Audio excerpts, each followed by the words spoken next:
नमस्कार, अपना उत्तराखंड में आप सबका स्वागत है। मैं हूं आपके साथ प्रीति सिंह। चलिए बुलेटिन की शुरुआत करते हैं।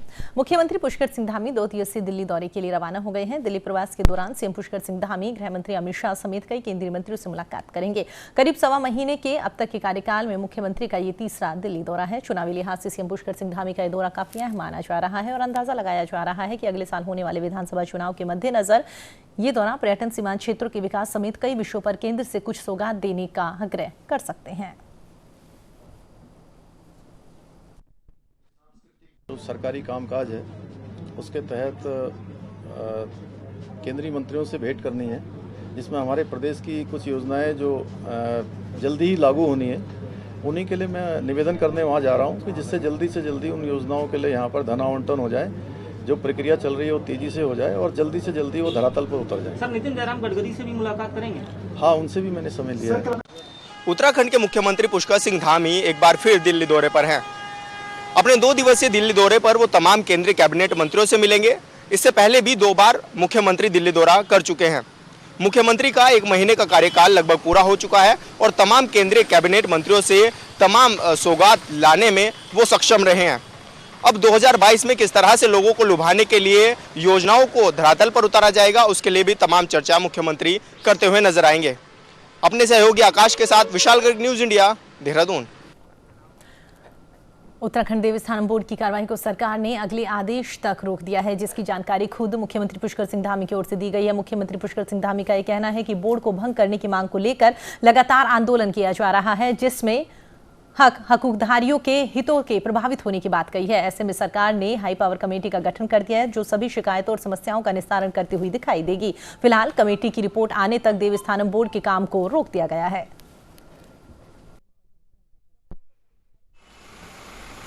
कॉन्क्रीट जवाब है।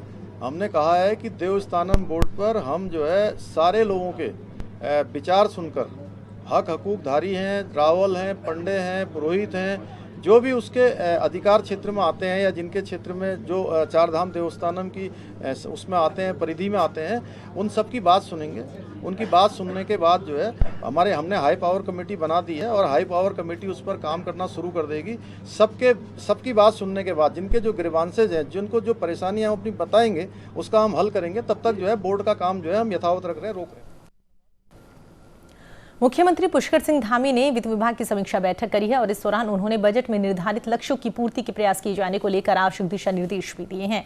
साथ ही राजस्व हानि को रोकने के लिए भी यहां पर तकनीक का उपयोग किए जाने के निर्देश दिए हैं। मीडिया से बातचीत करने के दौरान मुख्यमंत्री पुष्कर सिंह धामी की ओर से कहा गया कि समयबद्धता के साथ में बजट का आवंटन होना जरूरी है और साथ ही आवंटित धनराशि के उपयोग में वित्तीय नियमों का कड़ाई से अनुपालन करना बेहद जरूरी है। उनकी ओर से कहा गया कि स्वरोजगार को बढ़ावा देने वाली योजनाओं पर विशेष ध्यान दिया जाएगा।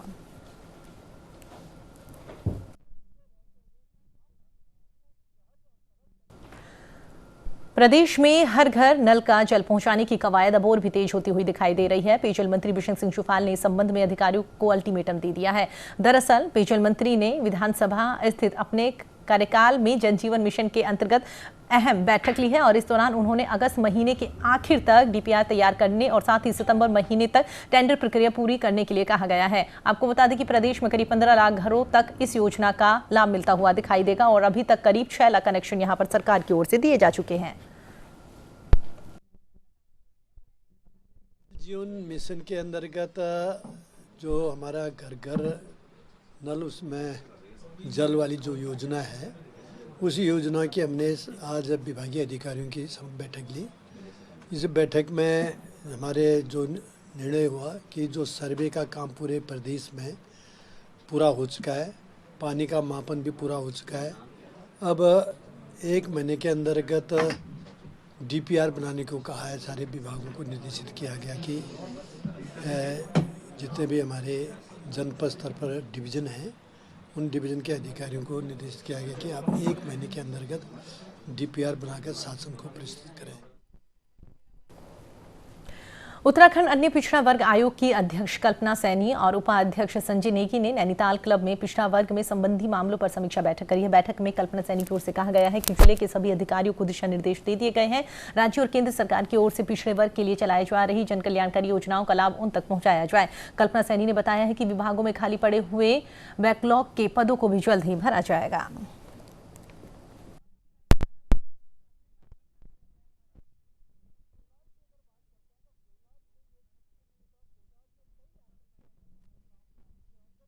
समाज ओबीसी का है तो ओबीसी आयोग इसके लिए चिंतित था, कहीं ऐसा तो नहीं है कि उस समाज के लोगों को वंचित किया जा रहा। उसके लिए समीक्षा की, भविष्य में तीसरी लहर को लेकर जानकारी ली, जाति प्रमाण पत्र को लेकर के अगर प्रशासन के सामने कोई परेशानी आ रही है वो भी हमें बताए, उसको भी हम समाधान का प्रयास करेंगे। और जो जनमानस को यहाँ की समस्याएं आ रही हैं उनसे विभागों को अवगत कराया और विभागों ने ये आश्वासन भी दिया कि उस समस्या को भविष्य में दूर किया जाएगा। हल्द्वानी में महंगाई के खिलाफ में आम आदमी पार्टी ने राज्य और केंद्र सरकार के खिलाफ प्रदर्शन किया। इस दौरान महंगाई का राक्षस बनाकर यहां पर सरकार के खिलाफ जमकर नारेबाजी करी है। आम आदमी पार्टी ने आरोप लगाया है कि केंद्र सरकार महंगाई पर रोक लगाने में पूरी तरीके से नाकाम साबित हो रही है।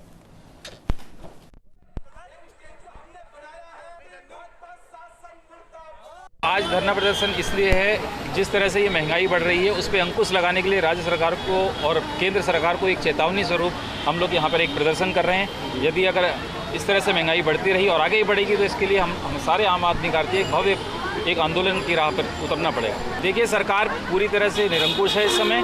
भाजपा के डबल इंजन की सरकार होने के बावजूद जो हमारी रोज की मांगे, माताओं बहनों की मांगे हैं, हमारे यूथ की मांग है, जो इस तरह से बेरोजगारी बढ़ती जा रही है और महंगाई बढ़ती जा रही है, उस पर अंकुश लगाने के लिए लेकिन सरकार के भूमि और बहरी हो चुकी है, जिसको चेताने के लिए हम लोग एक विरोध प्रदर्शन अभी कर रहे हैं। अल्मोड़ा में बनाए जा रहे मेडिकल कॉलेज बन रहा है, जिसको बहुत पहले ही अस्तित्व में आ जाना चाहिए था, लेकिन धीमी गति से चल रहे निर्माण कार्यों के चलते ऐसा संभव नहीं हो पाया। वहीं पर आज जिलाधिकारी वंदना सिंह ने निर्माणाधीन मेडिकल कॉलेज का निरीक्षण किया। इस दौरान उन्होंने प्रथम एलपीयू के किए जाने वाले कार्यों का भी तय समय सीमा में पूरा करने के दिशा निर्देश दिए। साथ ही मेडिकल कॉलेज में सिविल लाइन और साथ ही मोटर मार्ग को जल्द से जल्द पूरा करने के लिए भी यहाँ पर संबंधित अधिकारियों को आवश्यक दिशा निर्देश उनकी ओर से दिए गए।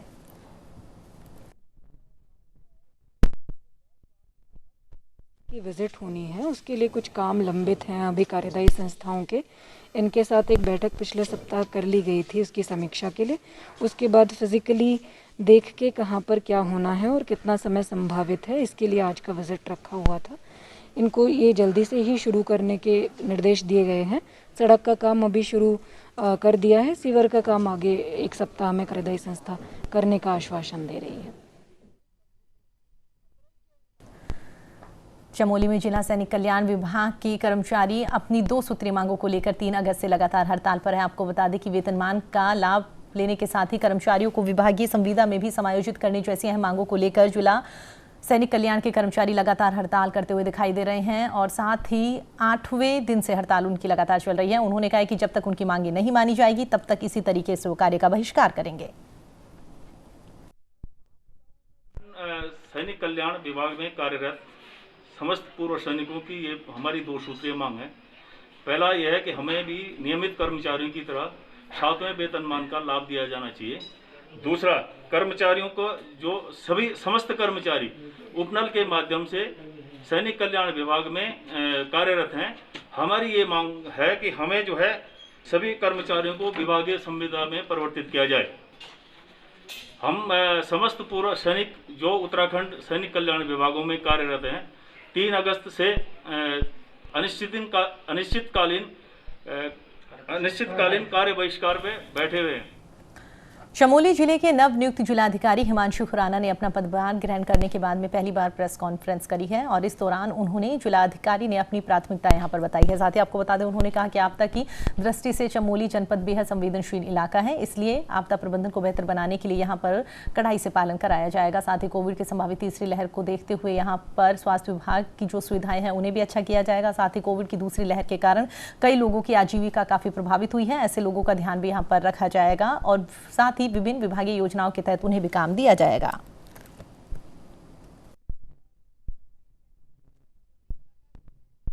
जो आपदा बचाव राहत कार्य हैं उसमें कैसे हम प्रशासन और जो अन्य हमारे एनडीआरएफ, एसडीआरएफ इस तरह के जो हमारे टीम्स हैं उसमें जो रिस्पांस में हम कैसे उसको हम और बेटर कर सकते हैं, उस पर प्रयास किया जाएगा। आज हमने इसमें एक बैठक भी बुलाई है कि इसमें रिव्यू करने के लिए। साथ ही साथ जो राहत कार्य है और बाद में जो किसी भी तरीके का रिलीफ प्रोवाइड किया जाता है इसमें कैसे तेज़ी लाई जा सकती है, इस पर भी विचार मंथन करके इसमें इसको प्रायोरिटाइज किया जाए। कांग्रेस के वरिष्ठ नेता महेश प्रताप राणा ने स्थानीय विधायक रानीपुर पर जमकर निशाना साधा। आपको बता दें, उनकी ओर से कहा गया है कि रानीपुर विधानसभा क्षेत्र में सड़कों का इतना बुरा हाल है कि जल भराव के कारण लोगों का निकलना मुश्किल हो गया। कोई भी विकास के कार्य स्थानीय विधायक द्वारा नहीं कराए जा रहे हैं। वहीं पर उन्होंने कहा कि अभी कुछ दिन पहले ही शिक्षा मंत्री अरविंद पांडे रोशनाबाद स्थित हॉकी खिलाड़ी वंदना कटारिया के घर पहुंचे थे और वहां पर सड़क का इतना बुरा हाल था कि उन्होंने उनके घर भी पैदल जाना पड़ा क्योंकि जगह जगह पर पानी भरा हुआ था। साथ ही उन्होंने कहा कि प्रदेश की सरकार खिलाड़ियों को सुख सुविधाएं देने में पूरी तरीके से नाकाम साबित हो रही है।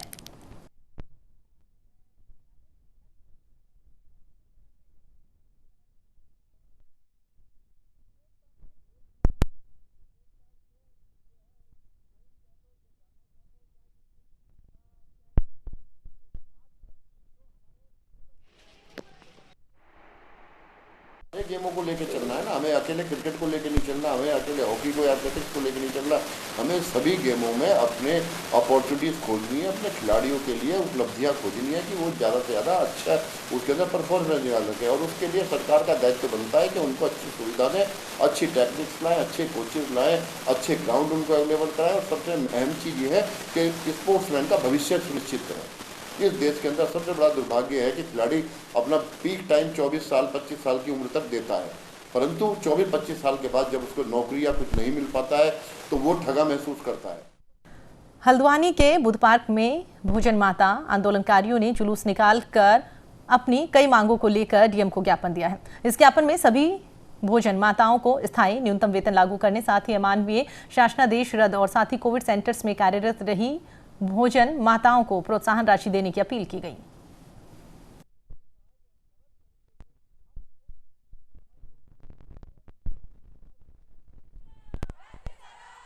मांग ये है कि हम लोग 18-19 सालों से स्कूलों में काम कर रहे हैं और मानदेय के नाम पर मात्र 2000 रुपया मिल रहा है। तो हमारा सरकार से कहना है कि सरकार हम लोगों से बधुआ मजदूरी करा रही है, यानी कि बेगार करवा रही है। स्कूलों में सारे खाना बनाने के अलावा स्कूलों की प्रांगण की साफ सफाई हो गई, पेपर होते हैं तो पेपरों के टाइम पर पूरी सीट्स लगाना, ड्यूटी देना, चुनाव के टाइम पर खाना बनाने का काम करना, यानी कि हम लोग जो है चतुर कर्मचारी और सफाई कर्मचारी के बराबर काम कर रहे हैं। भोजन माताओं से शौचालय तक साफ कराया जा रहा है पर मानदेय के नाम पर कुछ नहीं मिल रहा है। अगर भोजन माताएं विरोध करती हैं तो उनको निकालने की धमकी दी जाती है और बड़े धड़ल्ले के साथ भोजन माताओं को निकाला जा रहा है। कई स्कूलों में भोजन माताओं को 1-1 साल की सैलरी नहीं मिली है, वेतन मौन सही टाइम पे नहीं दिया जाता।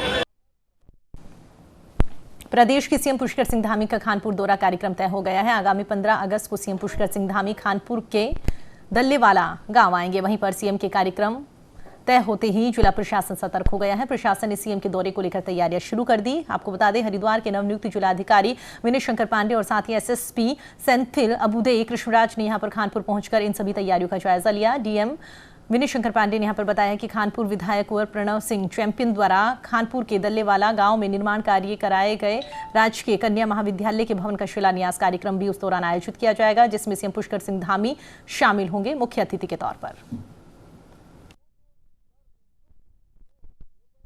12 तारीख को माननीय मुख्यमंत्री जी का एक दौरा प्रस्तावित है। खानपुर में एक कन्या महाविद्यालय की आधारशिला रखी जानी है।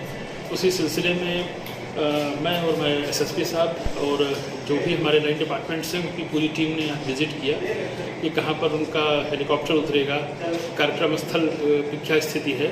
इन सब चीज़ों का हम लोगों ने बहुत गहनता से एक परिशीलन कर लिया है। जो कमियाँ हैं उसको भी संबंधित विभागों को अवगत करा दिया गया है।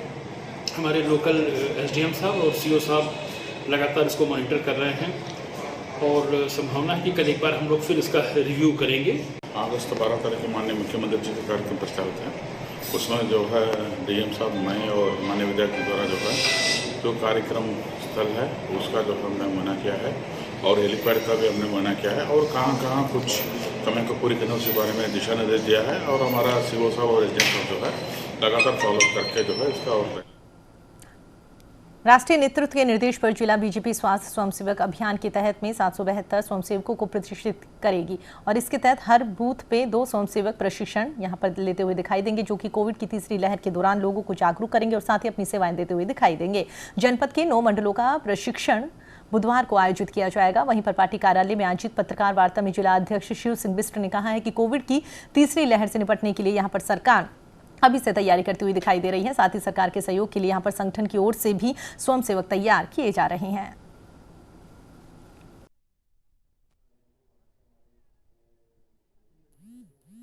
पार्टी के केंद्रीय नेतृत्व द्वारा ये तय किया गया कि पार्टी के प्रत्येक बूथ में, ये तीसरी लहर के निमित्त भी हम कह सकते हैं, आगे भी बहुत अगर कोई इस तरह की कोई भी परेशानी है, बहुत सारी चीज़ों के निमित्त पार्टी ने ग्रामीण स्वास्थ्य स्वयंसेवक का गठन करने का निर्णय लिया है और उसके निमित्त हमारे जनपद में भी इसकी शुरुआत कल से शुरुआत होने वाली है। कल हमारे मंडलों के जो स्वास्थ्य स्वयंसेवक हैं उनकी एक प्रशिक्षण 1 दिवसीय यहाँ पर हमारे पार्टी कार्यालय में होगा और उसके बाद पूरे जो हमारे ग्रामीण बूथ स्तर पर जो स्वयंसेवकों का जो हम गठन कर रहे हैं, हम ऐसे 372 स्वयंसेवकों का गठन 772 स्वयंसेवकों का गठन पूरे जनपद में हम लोग कर रहे हैं। पौड़ी में घुड़दौड़ी संस्थान के एक कर्मचारी पर छेड़छाड़ का मुकदमा दर्ज किया गया। आपको बता दें कि इंजीनियरिंग कॉलेज घुड़दौड़ी में कई दिनों से कर्मचारी के कंप्यूटर सीज किए जाने सहित कई विवाद यहां पर चलता हुआ दिखाई दे रहा है। अब एक नया मामला निकलकर सामने आया है जिसमें संस्थान की केयरटेकर ने एक कर्मचारी पर उत्पीड़न का आरोप लगा दिया है। वहीं पर मामले को संज्ञान में लेते हुए पुलिस ने जांच शुरू कर दी।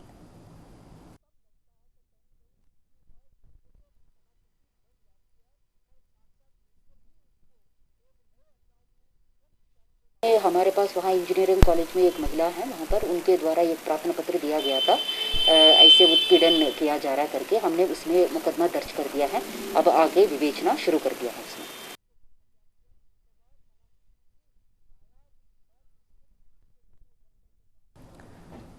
उत्तराखंड में स्वतंत्रता संग्राम सेनानियों के आश्रितों को दी जाने वाली कुटुंब पेंशन का नया नाम सम्मान पेंशन कर दिया गया है। ये घोषणा मुख्यमंत्री पुष्कर सिंह धामी ने स्वतंत्रता संग्राम सेनानियों और साथ ही उनके उत्तराधिकारियों के प्रांतीय सम्मेलन में करी है।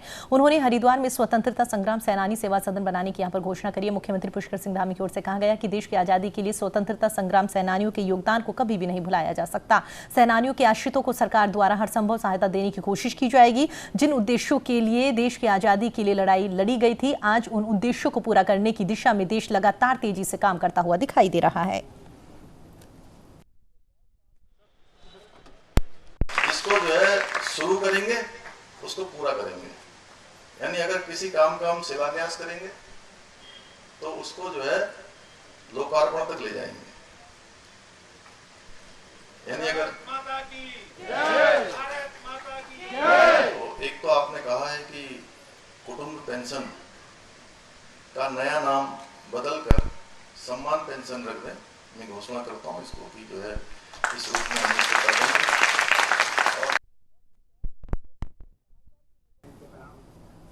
नैनीताल के रामगढ़ में उद्यान भूमि बाहरी व्यक्ति को आवंटित किए जाने को लेकर रामगढ़ के लोगों में काफी आक्रोश है। लोगों का यह आरोप है कि प्रदेश भर में सरकार भू कानून की बात तो करती है, लेकिन वहीं पर रामगढ़ में उद्यान विभाग की जमीन एक बाहरी व्यक्ति जो कभी रामगढ़ का निवासी नहीं रहा, उसे प्रशासन द्वारा हस्तांतरित किया जाना अपने आप में एक संदेह पैदा करता है, जिसकी जांच को लेकर उन्होंने जिलाधिकारी के नाम ज्ञापन देकर आवंटन रद्द करने की मांग करी है। और इस दौरान ग्रामीणों का कहना है कि प्रशासन इसमें हस्तक्षेप करते हुए उद्यान विभाग की भूमि को उद्यान विभाग के लिए प्रयोग करे।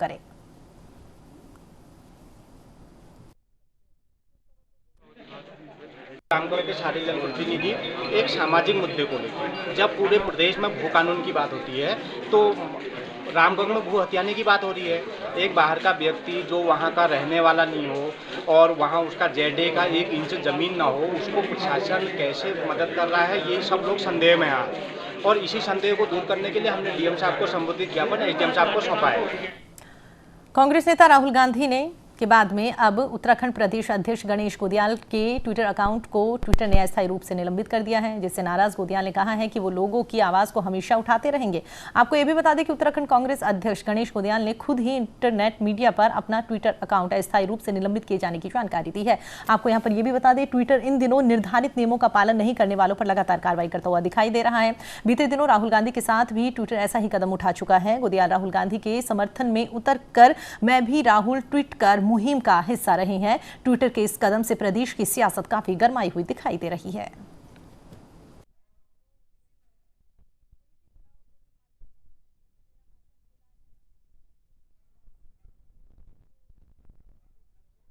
देहरादून में बीजेपी ने प्रदेश कार्यालय में अपने ई संवाद वर्चुअल कार्यक्रम की शुरुआत करी है, जिसकी शुरुआत प्रदेश अध्यक्ष मदन कौशिक और मुख्यमंत्री पुष्कर सिंह धामी की ओर से की गई। कार्यक्रम के माध्यम से प्रदेश भर में बूथ मैनेजमेंट को लेकर कई वरिष्ठ पदाधिकारियों से संवाद किया गया है। साथ ही बूथ मैनेजमेंट को मजबूत करने को लेकर भी यहाँ पर जोर दिया गया। इस मौके पर मुख्यमंत्री पुष्कर सिंह धामी की ओर से कहा गया कि इस कार्यक्रम के माध्यम से अंतिम छोर तक बैठे कार्यकर्ता से जुड़ने की कोशिश की जाएगी, जिन्होंने कोरोना के वक्त में अपनी अहम भूमिका यहाँ पर निभाई है।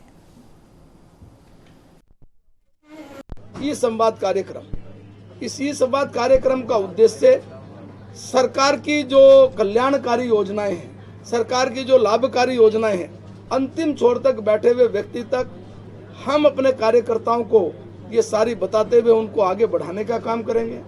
आज इस कार्यक्रम में प्रदेश की विकास की योजनाओं के संबंध में माननीय मुख्यमंत्री जी ने पूरे प्रदेश के हमारे युवाओं को, नौजवानों को और हमारे कार्यकर्ताओं को, ये जो हमारा मजबूत संगठन है उससे जुड़े हुए हमारे कार्यकर्ताओं को अवगत कराया है। पूरी दुनिया का सबसे बड़ा संगठन भारतीय जनता पार्टी है और हमारे कार्यकर्ता समाज के अंतिम छोर में, शोषितों के बीच में, दलितों के बीच में, नौजवानों के बीच में, मातृशक्ति के बीच में काम करते हैं। कोरोना महामारी में उनसे प्रत्यक्ष संवाद नहीं हो पाया था, इसलिए नया कार्यक्रम शुरू किया हमारी पार्टी ने। तो वो कार्यक्रम हमारा अगले 2 महीने तक लगा। बीजेपी राष्ट्रीय उपाध्यक्ष सुदान सिंह पुलिस की कड़ी सुरक्षा के बीच में निजी दौरे पर मसूरी पहुंचे हैं, जहां पर उन्होंने एक पारिवारिक विवाह समारोह में शिरकत करी। वहीं पर विवाह समारोह के बाद में वो विश्राम के लिए देहरादून बीजापुर गेस्ट हाउस जाएंगे।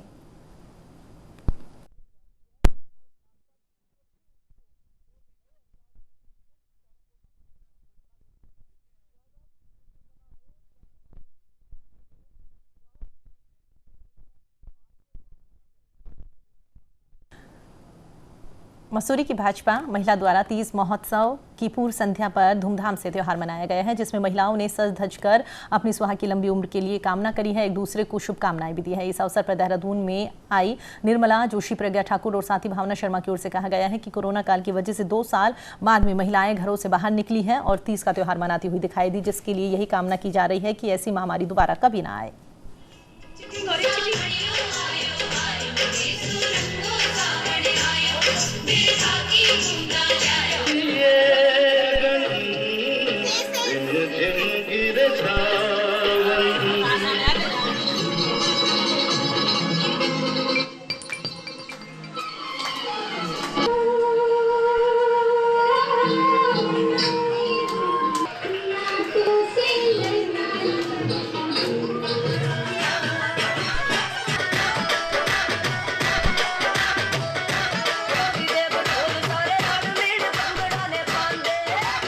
सबसे पहले मैं सभी महिलाओं को तीज की बहुत बहुत मुबारकबाद देना चाहती हूँ, शुभकामनाएं देना चाहती हूँ कि सब और अपने प्रदेश में, देश में, पूरे राष्ट्र में सुख शांति हो। सबसे बड़ी बात है कि ये कोरोना जो सबके पैर रुके हुए हैं, मतलब घरों के अंदर लोगों को कर दिया है, ये महामारी बिल्कुल हमारे हिंदुस्तान से बिल्कुल चली जाए, मतलब वर्ल्ड से ही चली जाए, तो सबसे अच्छी बात ये होगी। और तीज की मैं बहुत बहुत शुभकामनाएं देना चाहती हूँ बहनों को।